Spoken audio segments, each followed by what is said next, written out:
to gather once a year to celebrate our industry and our contributions to the state of Pennsylvania.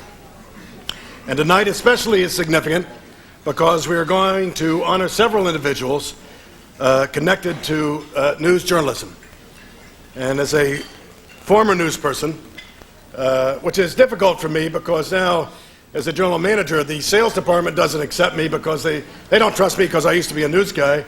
The news department certainly doesn't trust me because I'm nice to car dealers and people that advertise. So I'm basically a man without a country, and that's why I'm here. I have nowhere else to go. But it is our news, our public affairs, and public service programming that so richly adds to our entertainment programming and provides the localism that is the core of our mission statement. And tonight, we would first like to salute two of Central Pennsylvania's most respected professional newsmakers. One works in front of the camera. The other, for multiple decades, has helped decide what the news camera portrays. And the most appropriate people to salute these folks are their general managers. So first off, to salute and to present a Newsmaker Award to Chuck Rhodes is the Vice President and General Manager of WHTM Television in Harrisburg, my friend Joe Lewin. Joe?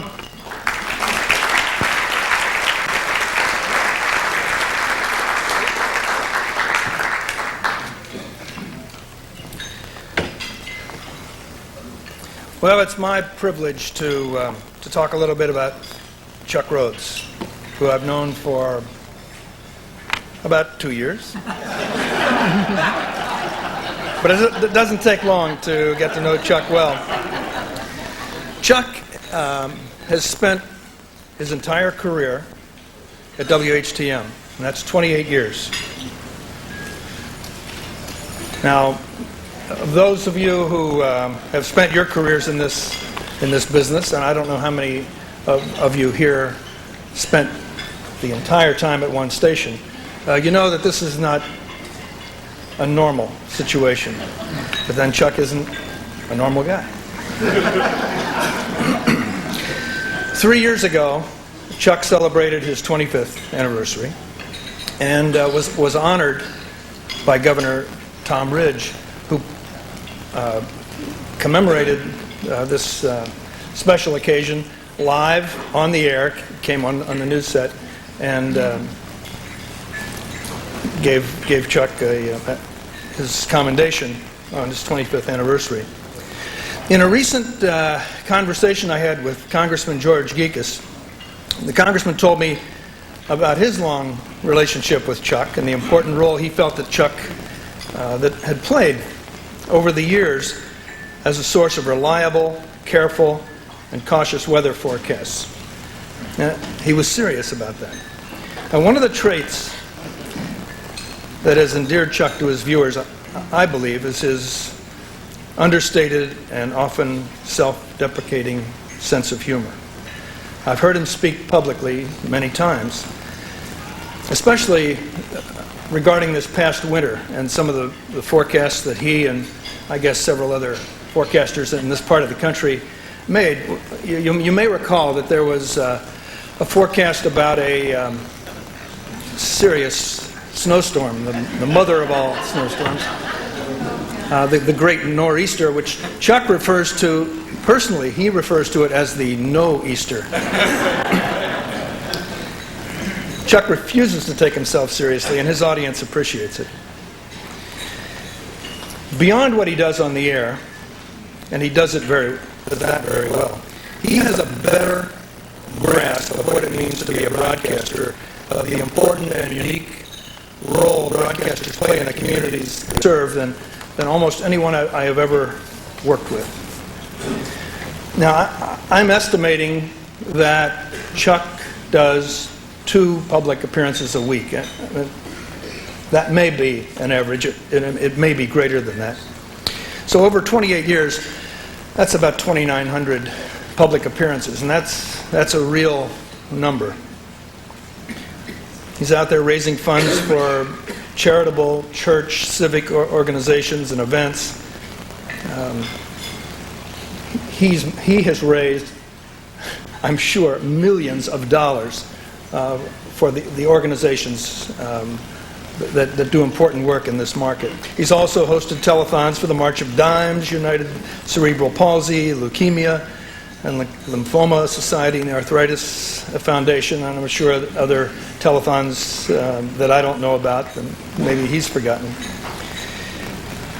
But there's, to me, the most interesting and special ingredient is that Chuck enjoys himself all the time.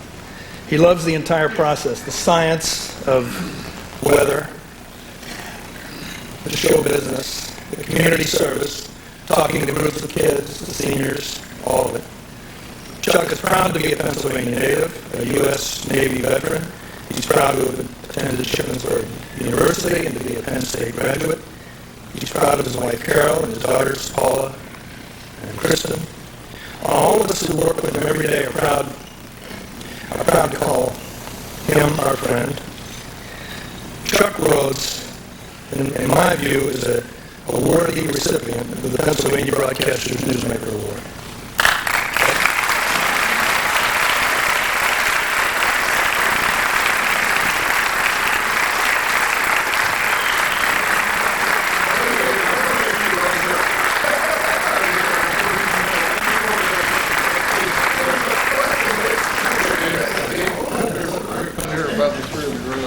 You didn't say I had to do arm exercise. Man.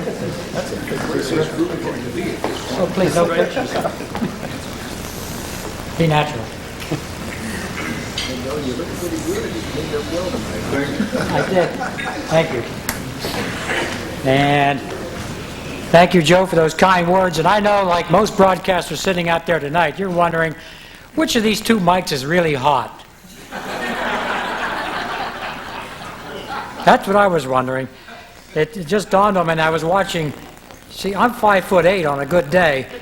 I'm just wondering who our really big, important guest is coming later on tonight.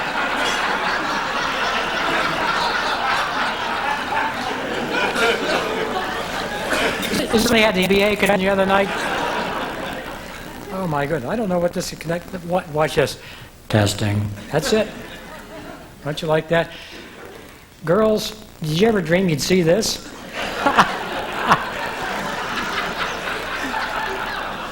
Remember, I'm watching. I'll do everybody a big favor. We have a real special guest. I'm honored to be in a program with Ed Wickenheiser and also Ed Bradley, and I'm just tickled that Ed came all the way down here to see me get this tonight. Thank you.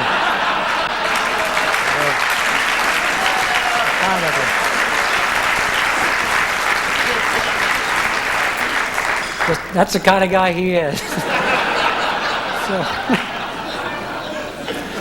And I will not tie you up here this evening. I would love to, because this is a fun group. It's nice to be somebody say "attaboy," and it comes from the folks who do what we do for a living.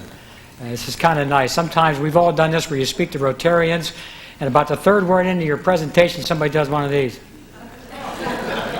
Because they're going to meet a client in 1 hour, and they have halfway out the door. But it's just nice to be here, and I'm just delighted my family could be with me tonight. I want to thank Joe for letting me have a night off in sweeps. And also Greg.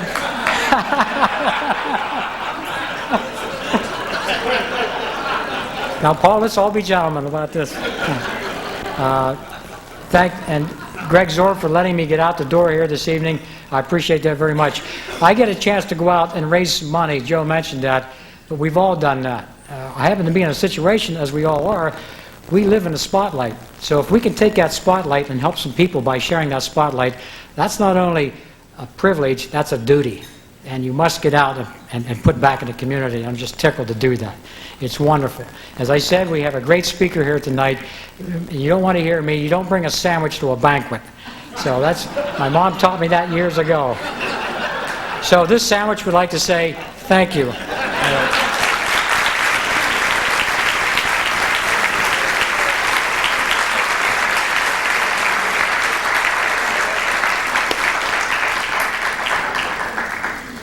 Chuck, congratulations. Joe, thank you very much.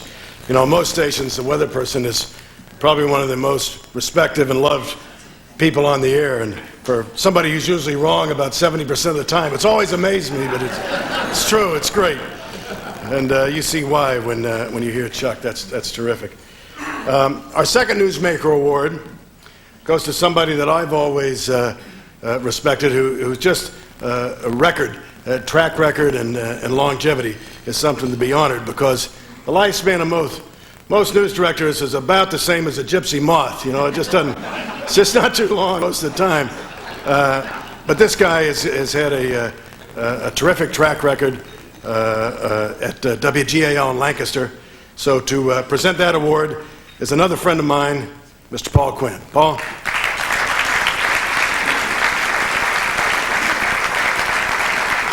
Thank you, Dave. Let's get this on the road here.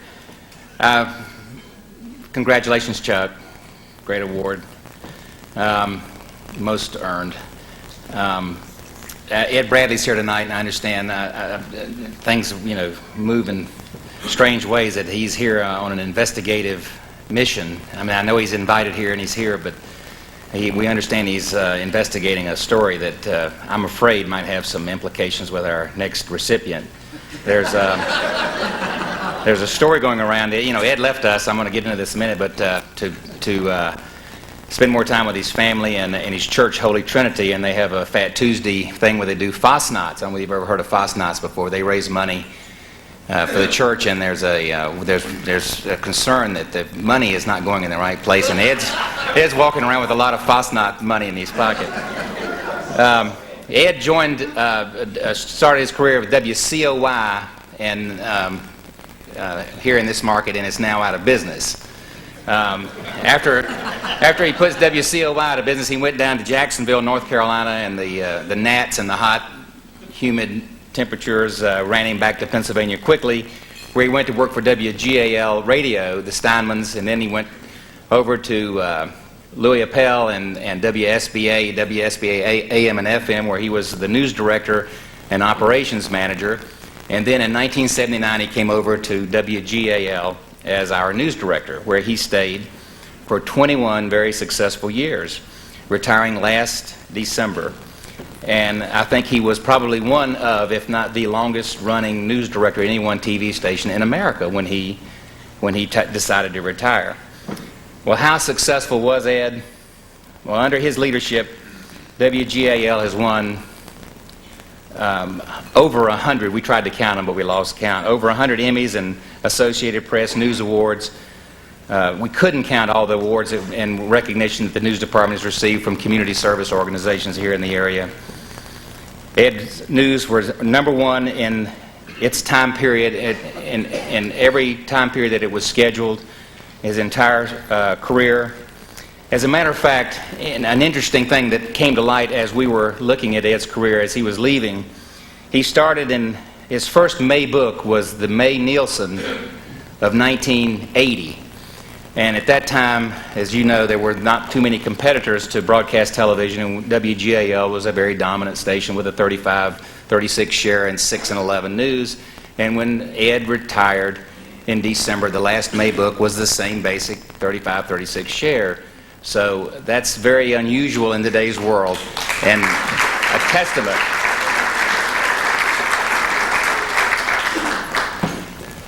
I brought the books in case anybody wants to take them. During his tenure with us, Ed developed a national reputation as an outstanding news manager. He's extremely dedicated, very hardworking, and he mentored innumerable young news professionals who went on to very successful careers in the broadcasting business. Their names would be too many to list here. All with whom Ed has worked agree that he is fair and compassionate, yet demanding of his troops. He wants everyone associated with him to give their best, and everybody appreciates that. Former employees often tell us that they didn't know how good they had it in Ed Wickenheiser's newsroom until they left and then looked back on the experience. As a matter of fact, Ed was telling me just today that he heard today from a former anchor who called him to sort of touch base and want to use Ed as a reference somewhere down the line. Ed was always active in our industry and trade associations. He worked to protect the freedom of the press as a member of the board of the Pennsylvania First Amendment Coalition Committee, served as president of the Pennsylvania Associated Press Broadcasters Association and was a board member there for 25 years. He also was on the board of the RTNDA and served on the board of the Philadelphia chapter of the National Academy of Television Arts and Sciences.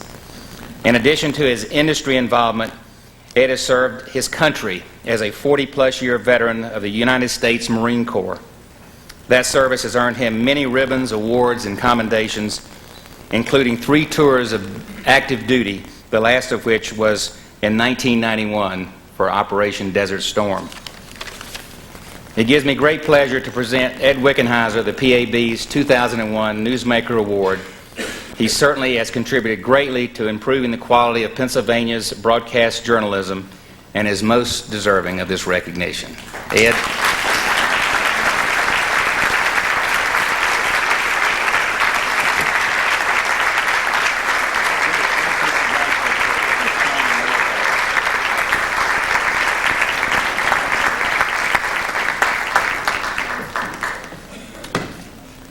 Hey, brother. How you doing, brother? You take it. Oh, thank you. Hurry up here, Rod. All right. That's fantastic. Wait, one more. One more. Misspelled my name. It's not Wickenheiser. All right.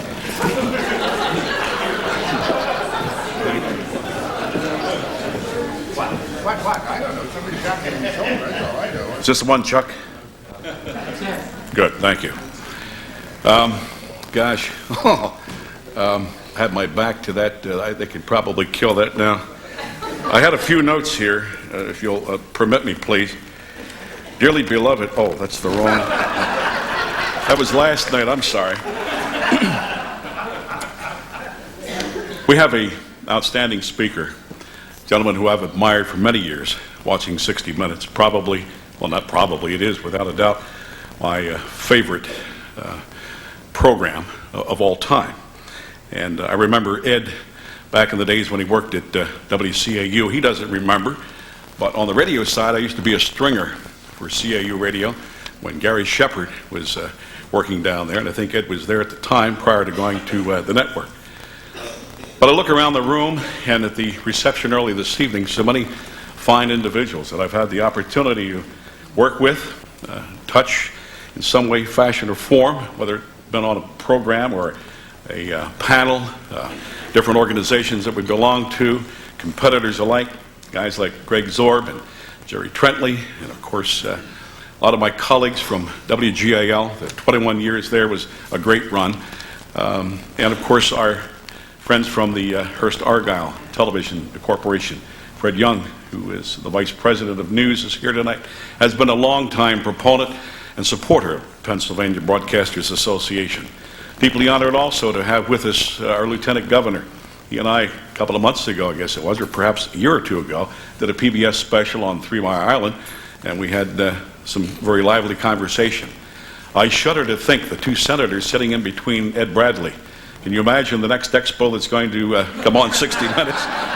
I'm certainly, he's probably wired. I don't know if you realize that, Senator Jubileer, but just give us a call and let us know when that's ready to run. But seriously, in the 7 months now that I've been smelling the roses, my one wish to all of you is that you could live long enough, like I have the opportunity and career that's been afforded me down through the years to stand back, smell the roses, and join the grandchildren. There is one person that I like to pay tribute to, those unsung heroes. All of us who have been in this business, you know the odd hours, the missed meals, the nights or the mornings, early mornings you get in to capture the school closings and so forth. It's a very demanding business, but my wife, God love her, Sue, of nearly 40 years, has put up with this, and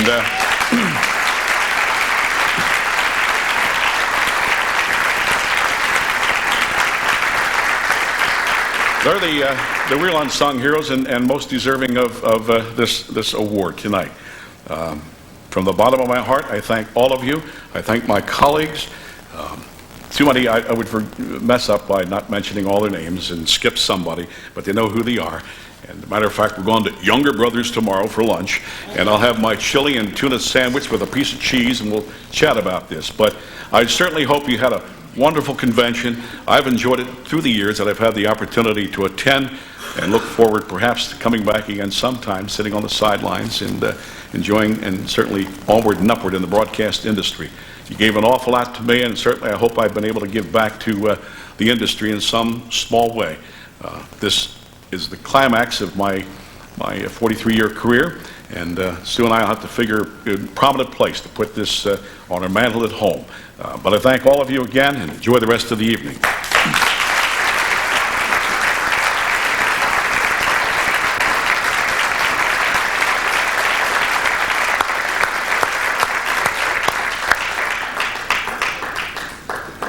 Thank you, Ed. You neglected to take credit for your hardest job, which is carrying Quinn on your back for all these years. You did a terrific job. And both you and Chuck, very proud of both you guys. You represent the finest in our business, so congratulations. Now we want to turn to the Gold Medal Award, which we are here for this evening. And to remind you that the Pennsylvania Association of Broadcasters is the oldest state broadcast association in the country. And PAB stands alone with its rich history of recognizing citizens of the state who have excelled in the fields of entertainment, sports, industry, education, or legislative public service. And for 35 years, we have been fortunate to gather every year to salute a famous Pennsylvanian who possesses the high quality and character of a leader worthy of that honor. Tonight, we are going to proudly add the name of Ed Bradley to that illustrious list. Ed, we want to show you some of the people that you will be joining. And it is certainly a varied and eclectic group. I think you will agree. And if we can start the slides, Rich, we will show each winner. First, Ed Wynn. Gene Kelly. You don't have to sing or dance for this award, but it helped in the early years. Fred Waring. William Scranton. Mr. Penn State, Joe Paterno. Johnny Unitas. Hugh Scott. Virginia H. Nauer. Shirley Jones. Governor Milton J. Shapp. Jack Palance. I told you it was a varied group, man. Gene Stapleton. Arthur J. Rooney. Roy Campanella. Victor Deem Sr. Dr. Roy E. Morgan. Richard S. Schweiker. The father of ABC, Leonard Goldenson. Author James A. Michener. Alexander Haig, Jr. Mr. Rock and Roll Dick Clark. Jimmy Stewart. Arnold Palmer. Jim McKay. Dick Thornburg. Fred Rogers. Chuck Knoll. Lou Klein.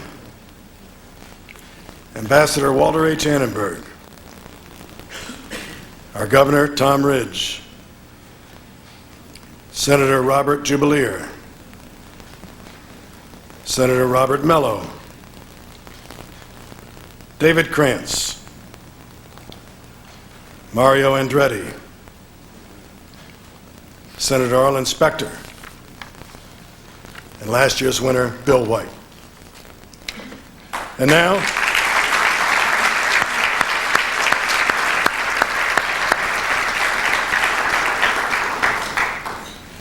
to begin a new century, in the year 2001, we prepare to welcome Mr. Ed Bradley. And to begin our salute, I want you to welcome Pennsylvania's Lieutenant Governor, Mr. Mark Schweiker. Mark.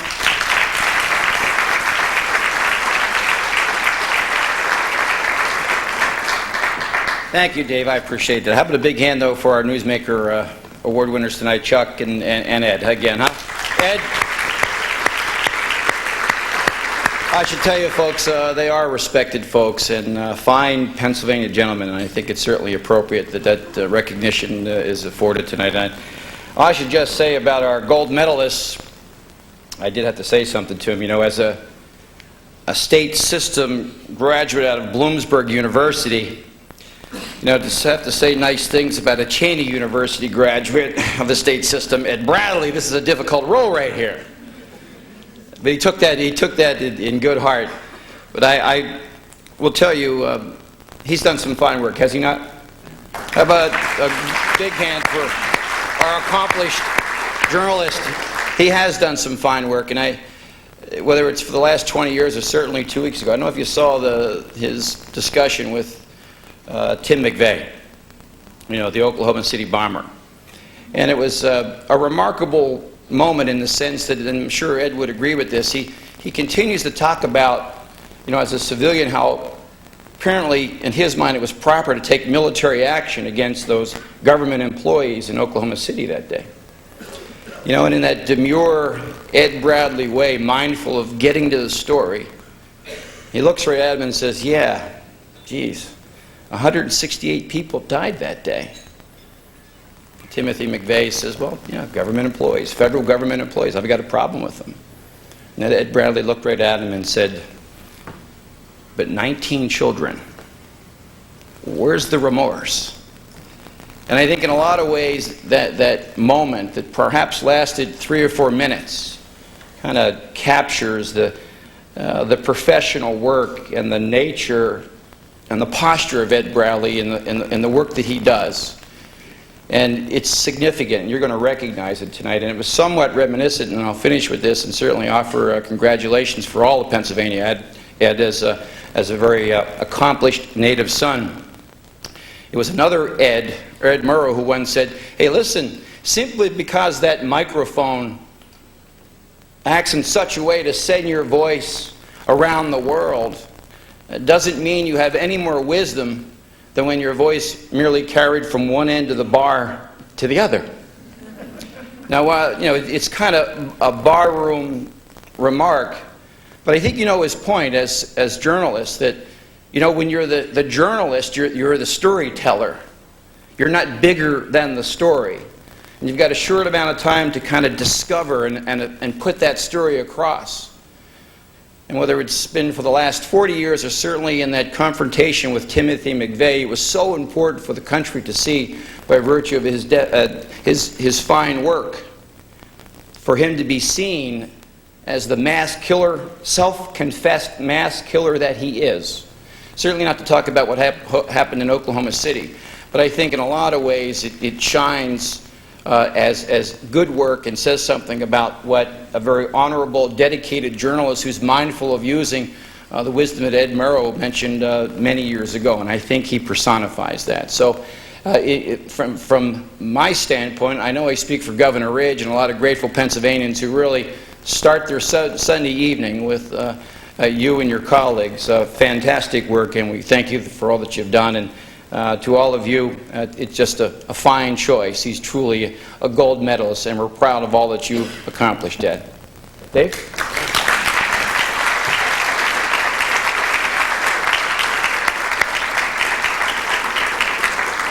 Thank you, Mark, and thank you for serving the Commonwealth so honorably the last number of years. Thank you. And now it's an honor for me to introduce the President Pro Tem of the Pennsylvania Senate, a former gold medal winner, also has a son who's off to a terrific start in the communications field in Philadelphia. Please welcome Senator Robert Jubileer.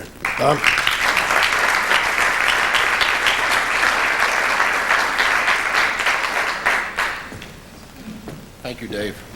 Thank you very much.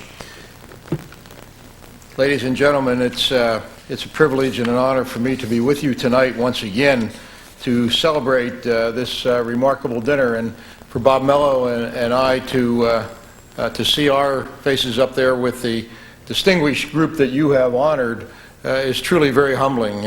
I must tell you that this award meant a great deal to me, and I try to come back as many times as I can, because I think this is one of the finest dinners that we have in government, as well as certainly you who are in this group and who hand out the highest award there is from your group. And tonight you have really done it again in honor to a great humanitarian as well as a great journalist and a great Pennsylvanian. And for that, I am delighted to be here.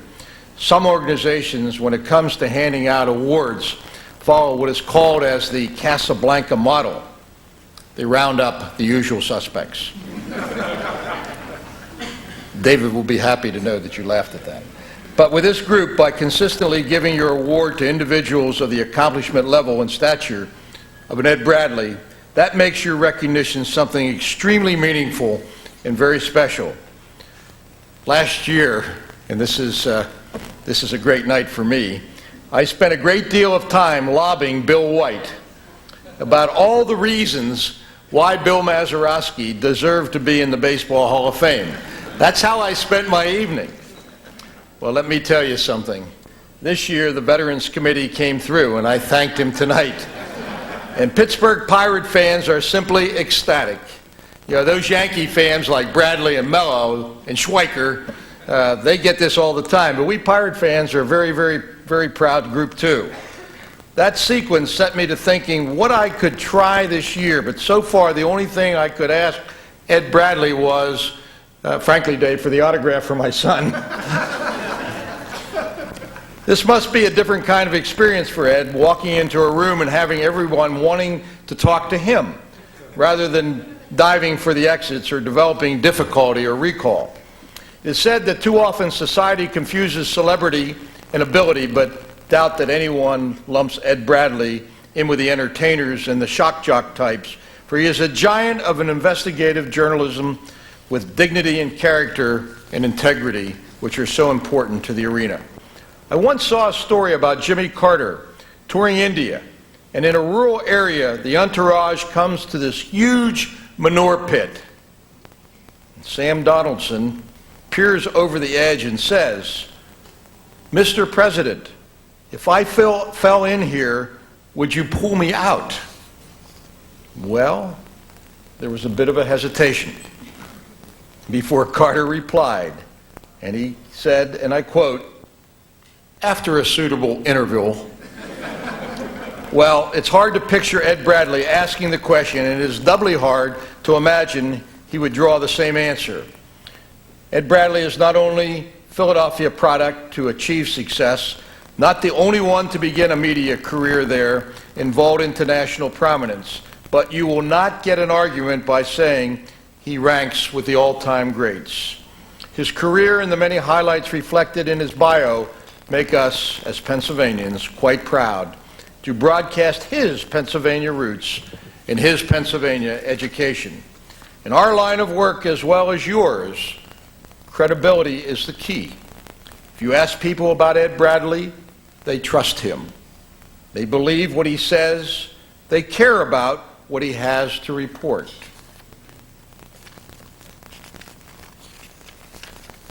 As technology expands and as telecommunications evolves, commentators are all too ready to read last rites over the traditional media. As long as there are individuals of the caliber of Ed Bradley working at it, there is more than just a place for broadcast journalism. It will continue as a leader in the information marketplace with a message that matters and an audience paying attention. You see, the Ed Bradleys will continue on current affairs shows. We will not have to look for them on the History Channel. Mr. Bradley, it's an honor and a privilege to join with you on this wonderful evening. You honor us all by your presence here tonight. Thank you.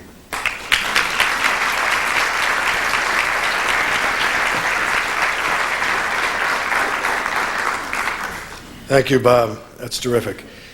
Of course, as broadcasters, we are always a bipartisan organization, so please allow me to introduce with honor the Democratic leader of the Senate, Robert Mello.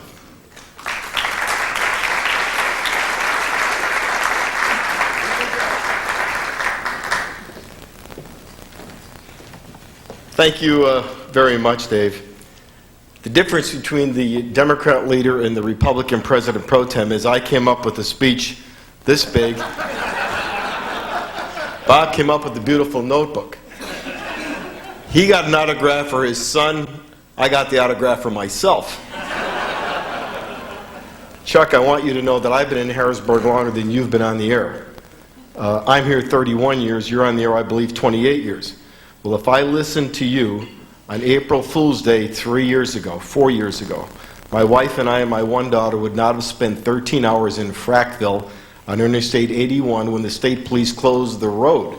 And I thought it was an April Fool's joke. Instead, it was a snowstorm when they closed the road for 13 hours, and we spent from 4 o'clock in the afternoon until 5 o'clock the next morning in our car with a quarter of a tank of gas. So I will, you can make all the mistakes you wanted this year. That's fine. If I paid attention to you that one time, we would not have spent that kind of time on the road.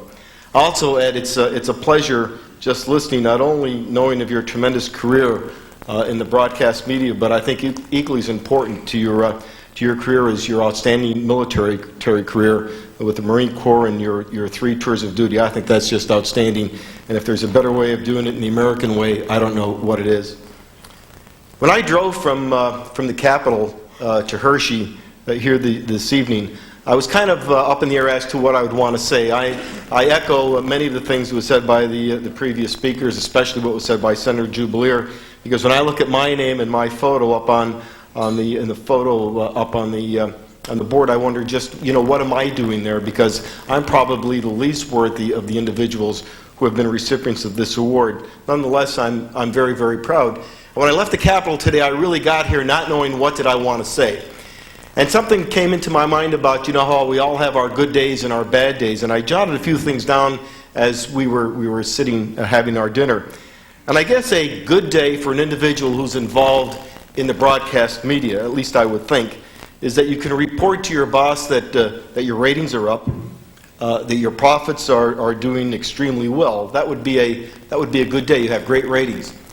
I guess a bad day would be if you talk about the inventory is high, we're not selling a lot of time, and our ratings are down. Now try to compare that to an elected official, especially today. In the Senate, I can go ahead as a Democratic leader and say that we have a good day if we've won an election, if we've been able to prevail on some type of a very, very important issue that we've been dealing with, that would be considered to be a good day. I think a bad day would be just the opposite if we get to the point where we haven't been able to win any elections at all and we've not been able to prevail on any of the ideas of which we've advanced. But can you imagine for an elected official, a state senator, a real bad day when your secretary buzzes you and you pick up the phone and she says, "Senator, the Attorney General is here to see you. And furthermore, Ed Bradley and his 60-minute TV crew are standing outside your office." Now, for an elected official, that would be a very, very bad day. I'm elated, Ed, that you're receiving this award this evening. My wife and I have enjoyed many, many Sunday evenings watching you on TV at 60 Minutes in the evening. And I've said, and we've talked about this, not because you're here today and not because it's been mentioned, but we've talked about this over and over. I've said to my wife, I would never want to be put in the position of being interviewed by Ed Bradley, knowing that I have not been totally honest with the answers of the questions that he has put forth to me, with the way he continues to pursue and he continues to draw out answers through the interview. I think the broadcasters made a tremendous choice here this evening, and you probably have outdone yourself as to an individual who has distinguished himself not only as a great native Pennsylvanian, and even though he doesn't live in Pennsylvania today, he'll always be considered as a native Pennsylvanian, but as a true American. And I'm proud to say that my name will appear somewhere on the program, the same program that Ed Bradley's name will appear on in the future. And thank you very much for having me.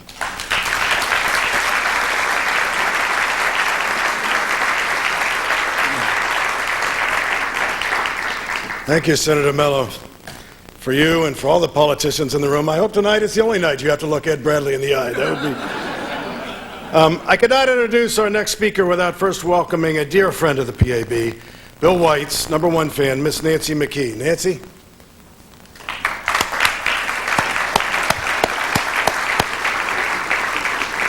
And now, I want you to welcome PAB's 2000 gold medal honoree, the former president of the National Baseball League, a former Phillies All-Star, most importantly, a former sports director at Channel 6, and a big hitter in our book, Mr. Bill White. Bill?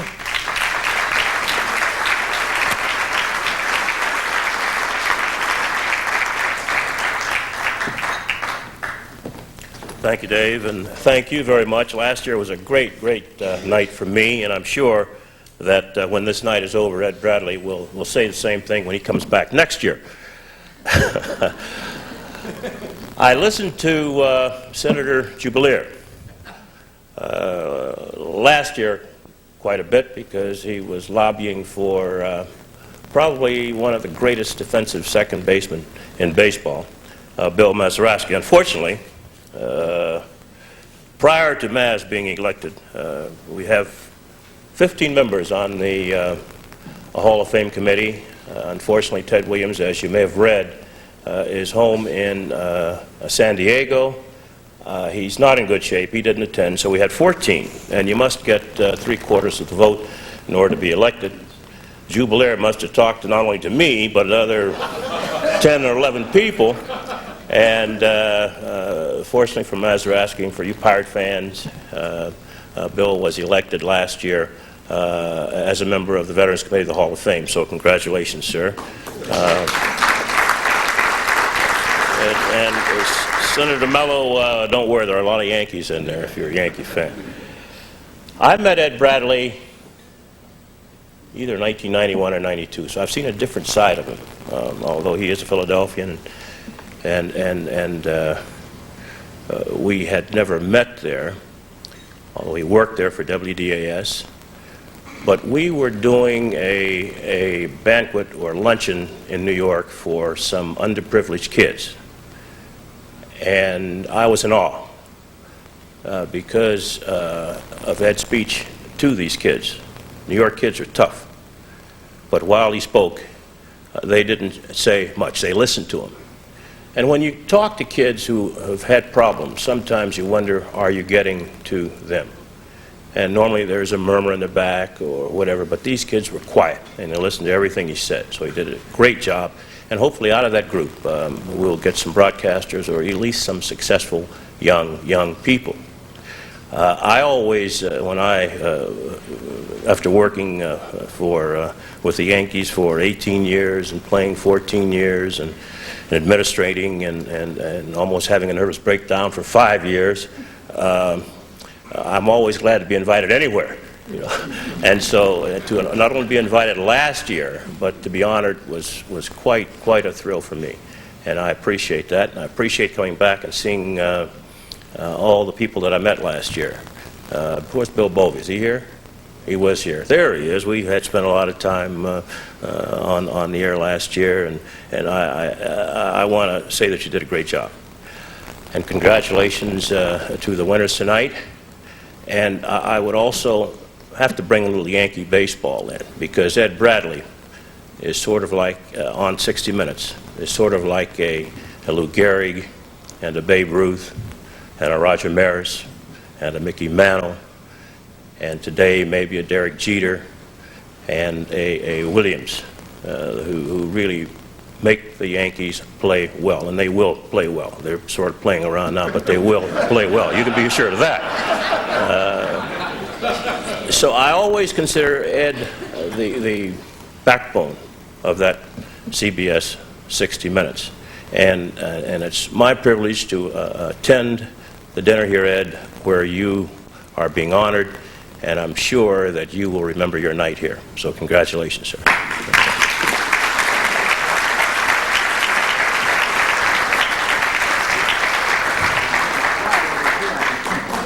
Thank you, Bill. Ed, I don't want to put any pressure on, but last year we all left here with baseballs autographed by Bill White. My son still has his, an honored place in his bedroom, so it's a tough act to follow. Thank you, Bill. It's always a pleasure to have you with us. You can come back any year. Ed Bradley and CBS go back a long, long time. His ties to Philadelphia are deep. And here tonight to introduce Ed is the Vice President and General Manager of KYW Television. You know, there's competitors and then there's honorable competitors, and I would put this gentleman in the role of honorable competitor, a friend, general manager who understands, gets this business, understands the importance of community service, has already injected himself in the Philadelphia community too well sometimes, I think. And here to honor and to speak and introduce Ed Bradley, my friend, Mr. Marcellus Alexander. Marcellus.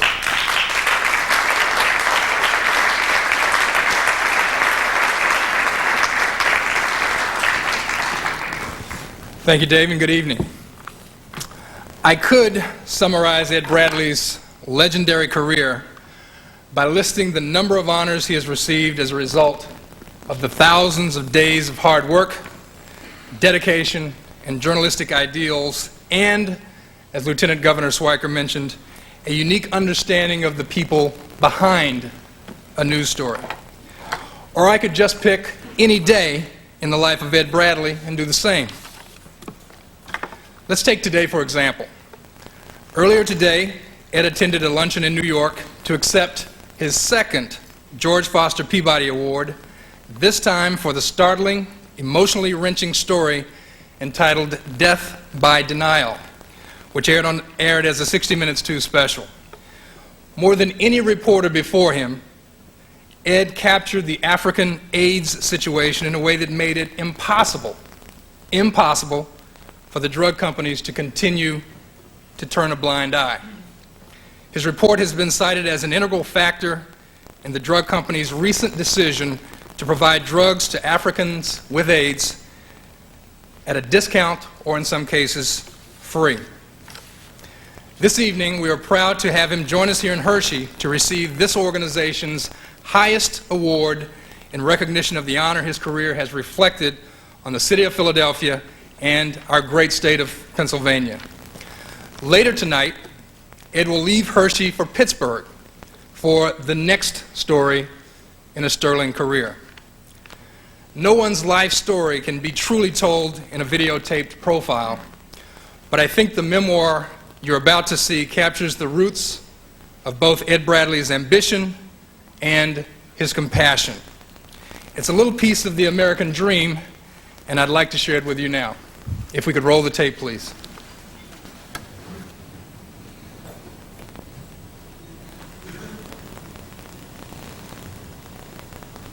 This was probably the best basketball game in Philadelphia. Ed Bradley grew up in West Philadelphia and took us back to his old neighborhood. No matter where I go, and I haven't lived here for years, this is still my home. This is a place where I was born, the place where I was raised, the place that shaped me, and the community that gave me my values. When you come back here, what's your first feeling? My house changed. I mean, I look at homes in this block. I lived in the 4th floor walk-up, and we would aspire to live in a single-family home like this. Today, to have a house like this in Philadelphia, in this neighborhood, it's not the same thing. I mean, the neighborhood has really changed, because I think that many people, black and white, have left, have moved to other neighborhoods, and I think that that has affected the city. His mother sent him to a boarding school for poor kids, but Ed came back to West Philly after graduating from nearby Cheney University in 1964 and taught in neighborhood elementary schools. 105.3. At night, he DJ'd at a local jazz station. After school, I would just go to the radio station. But I worked there for a year before I was paid. So I wasn't making any money. But, you know, no one else on my block was on the radio. Yeah. So that was worth it. That was fun. I mean, the high point of my day was when I would say, "Good evening, and welcome to the sound of modern music. I'm your host, Little Jazzmo, Ed Bradley." That same year, he found himself in the middle of his first news story. It was the heart of the civil rights era, and there were riots in North Philadelphia. I was doing live reports from the scene of the riots, which I'd never done before. I mean, I had never gone out and covered an event. It was the beginning of my work as a reporter. At CBS News, he reported from his hometown for a documentary called Blacks in America in 1979. He profiled a couple of community activists called the Street Brothers who were fighting for fair housing. What's happening in your city? Today, John Street is the city's second black mayor. He is still trying to improve housing in the nation's fifth largest city. You know, we're changing it. This is just as a part of what we think the new Philadelphia urban community is going to look like. Both men know change is slow to come in a city this size, but it is clear they would like to see their old neighborhoods revived again. And while Ed has gone on to cover the world, even in faraway places like Afghanistan, he still remembers where he came from. You know, I have a picture of me standing in the Khyber Pass. And I know exactly what I was thinking when someone took that picture. I was thinking that Alexander the Great probably stood here. And my nickname as a kid, my family always called me Butch. And I said, think of that. Little Butch Bradley from West Philly in the Khyber Pass, standing where Alexander the Great stood. Can't get any better than that.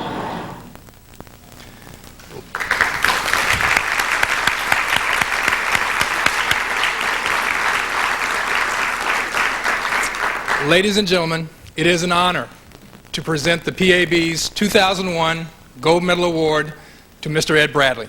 Ed?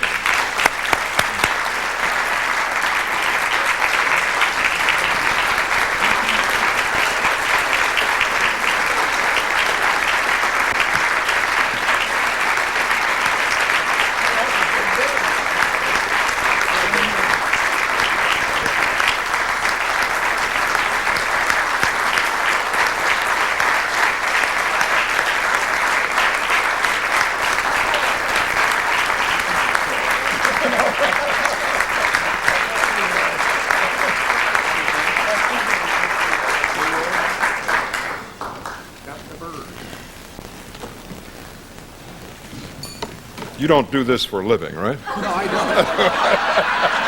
Actually, I'm a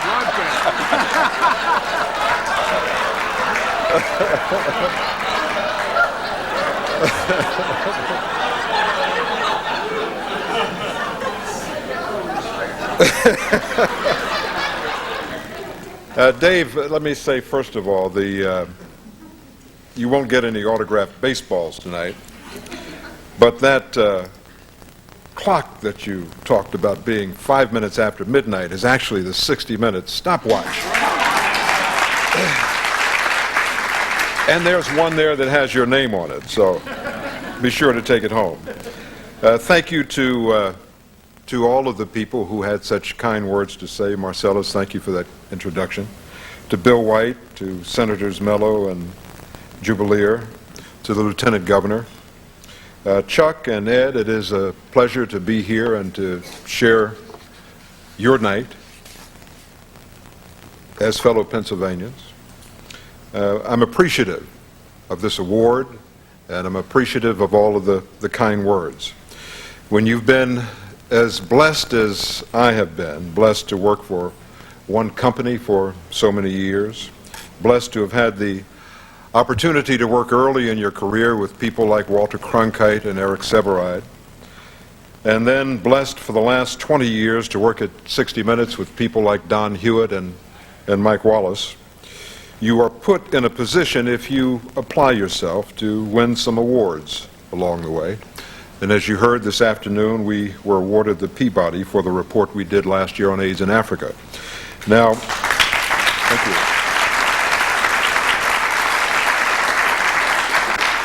As awards go, you all know that it's kind of hard to beat a Peabody. But this award tonight is very special to me because of where it comes from and because of where I come from. You know that Philadelphia is my home. As I said in that tape, it's where I was born and where I was raised. But it's a lot more than that. It truly is the anvil on which I was forged, the place where my values were shaped, my habits formed, and my work ethic instilled. I can remember the first time I really became aware of listening to the radio and hearing Georgie Woods play that wonderful music on WDAS. I can remember the first television set that I saw. I went to a boarding school that she said was for poor children. They used the term underprivileged. But we were poor. Always, I said, no, your views. You had class values, but you didn't have middle class money. So there was a difference. But the schools early box. And they would let us watch things on television, but I do remember that every night they would jump us and that was all right with me. Many years later, as a senior in college, I found myself at WDAS at the invitation. That first night I watched work, saw the microphones and the cartridge machines and all of the dials and the lights and the turntables, and I knew that the pulse earth be the radio. There was only one small problem. I was just a few months away from earning my degree in elementary education, a few months away from beginning a career as a school teacher in Philadelphia. All of a sudden that night at WDAS, it was like chance had washed me ashore, left me on a strange, fascinating beach, and left me to make my way inland without a map, without a compass, with direction. Except that I was equipped for that voyage. My life in Philadelphia had prepared me to take steps necessary to lead me to be here tonight to accept this award. I had a mother who gave me wanderlust for strange and faraway places, even though she at that time never traveled more than 100 miles. I often thought of her when I lived in Paris or Saigon or as I did the Khyber Pass, and I said more than once, thinking about her, what would she think? Who would have thought, little Bradley? I was glad because I had teachers in elementary school that drilled me in fundamentals, but more importantly, they urged my inquisitiveness. I had a father who showed me the value of hard work. I had an extended family who pushed and prodded, who loved and encouraged. There were so many people who told me, and this is a quote, "You can be whatever you want to be." And I believe them. Tonight, I'd like to accept this award for all those who helped me along the way through their example, through their care, and through their love. To all of them and to you, I say heartfelt thank you very much.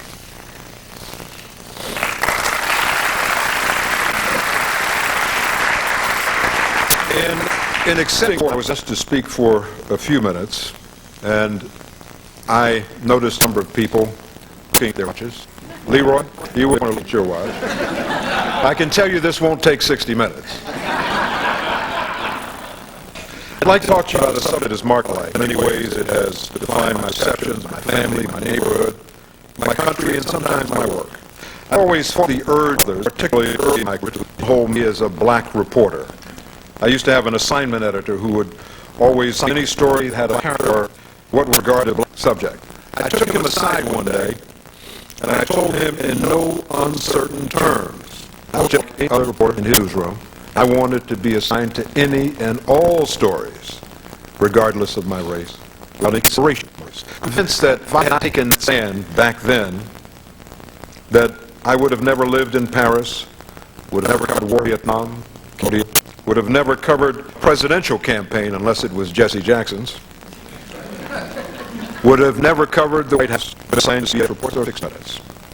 But tonight, for just a few minutes, I'd like to address head-on with you the subject of race. I like to do it because of the country, and also because of the unique positions that you hold in your respective communities. You are the eyes and ears of the people, and the people there look to you for more than just the news. I know that you have an impact in communities. You have no idea of the impact you have in your communities. I'm constantly reminded when I think I have some sense of impact signals that I have really no idea of the impact of television and radio. I grew up in a segregated Philadelphia. That wasn't to say now, but it's segregation nonetheless. In those days, there was very much a black Philadelphia and a white Philadelphia.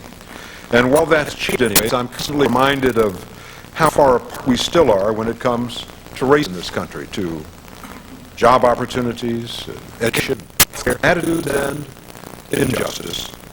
We have different perspectives in this country on the criminal justice system. And often those perspectives are based on current day. Under slavery, the justice system legally gave black people no rights. And with a century of de facto segregation, the justice system in many cases ignored legal rights. For black people, there is a road to justice that includes the Scottsboro, Emmett Till, Rodney King, and the expectation of sadistic violence, legal subterfuge, and government betrayal. Just look at the treatment of New York. He had a plunger shoved up his rear end, then into his mouth, breaking his teeth. And who did it? The police, who were sworn to protect and to serve, to uphold the law.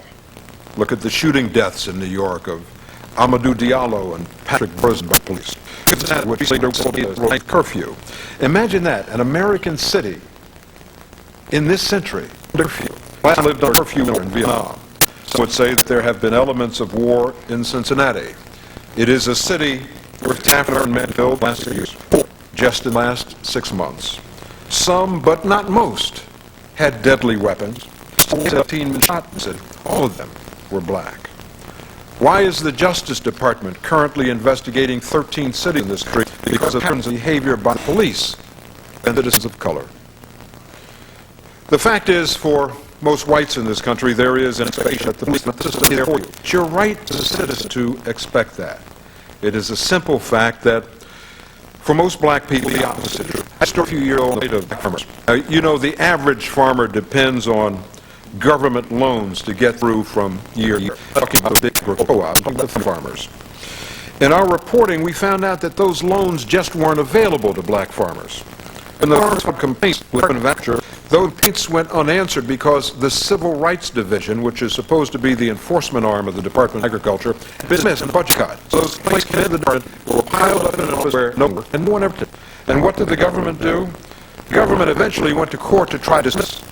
Much time passed. Is this? We don't see each other with children. We don't share fears.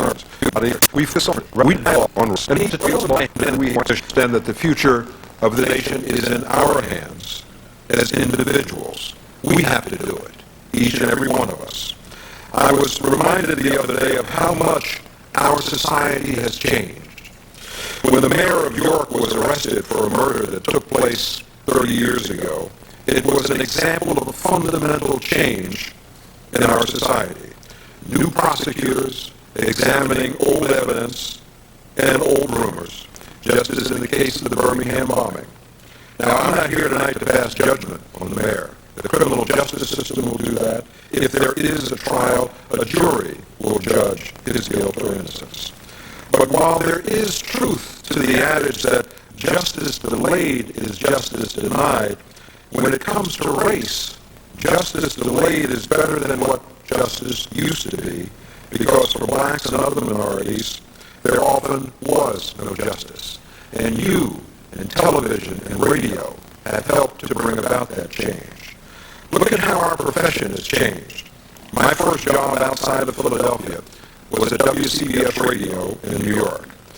The year was 1967. Of all the employees at the station, there were 3 minorities. Gus St. Cyr swept the floor. Willie Thrash was the only technician, and I was the only reporter. Now, in those days, most stations had no minority employees at all in editorial or technical capacities. There were a few stations that had 1 reporter on the street. Such that about a year after I'd been at WCBS Radio, the news director called me into his office one day. He told me that the station had decided to hire another African American. And he didn't want me to be worried. He didn't want me to be concerned. He didn't want me to feel threatened. He wanted to reassure me that they were happy with my work. He knew I might feel threatened because no other station in New York had 2. In 1968, that was a major breakthrough. We've come a long way in this country. All I have to do is turn on the television to see just how far. I see it on the network evening news broadcasts. I see it on CNN. I see it on local stations as I travel around the country. The anchor teams, the reporters on the street, the men and women who cover the weather and the sports, they all reflect the change in our profession and the change in our society. I see it every time I see the wide shots of stakeouts, crews waiting for someone to come out of somewhere. I see minorities there where before I saw none. Today, young boys and girls have role models. people just like them on TV doing serious work. Growing up, I had Amos and Andy. That's a wonderful change. And you have played an important part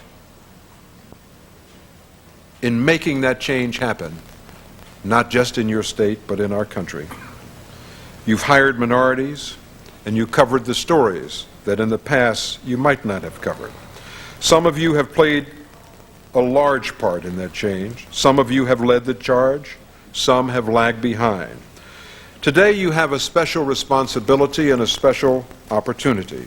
You are the face, the eyes, and the ears of your communities. You have an opportunity to make a difference in your newsrooms. You have an opportunity to make a difference in the places where you live. We've come far in this country, but we have so far to go.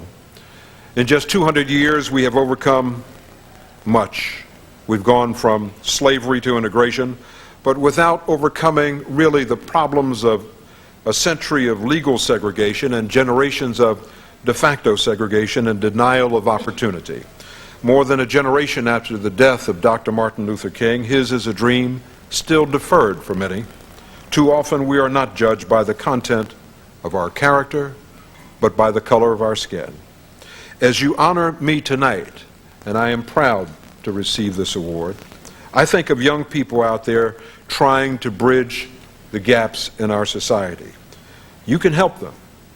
That is both your responsibility and it is your opportunity. You can change our society. You have already changed our society. You can still make it better, and I hope to God that you will. Thank you very much.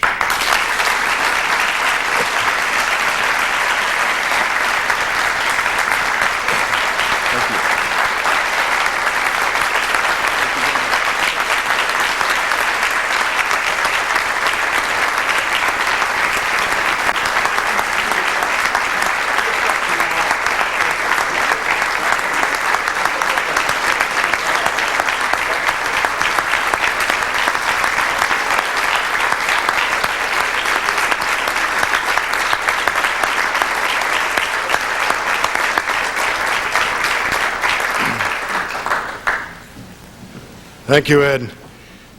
We should have expected nothing less, not only for you to take the time and trouble out of your busy schedule to come down here and accept our award, but to take the time and trouble to challenge us, to be better broadcasters, better human beings. Thank you. We are proud of how you represent Philadelphia, Pennsylvania, and our industry. It's an honor to be here with you tonight. Thank you very much.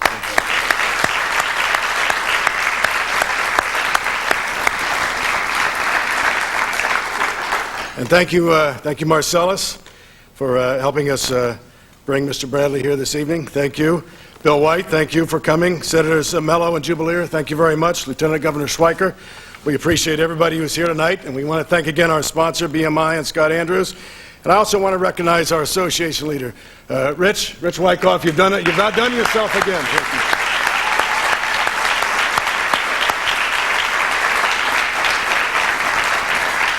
Terrific program, terrific evening. The next session is tomorrow at 9 a.m. when we welcome management consultant Don Beveridge to our seminar. Hope you enjoyed your evening. Good night.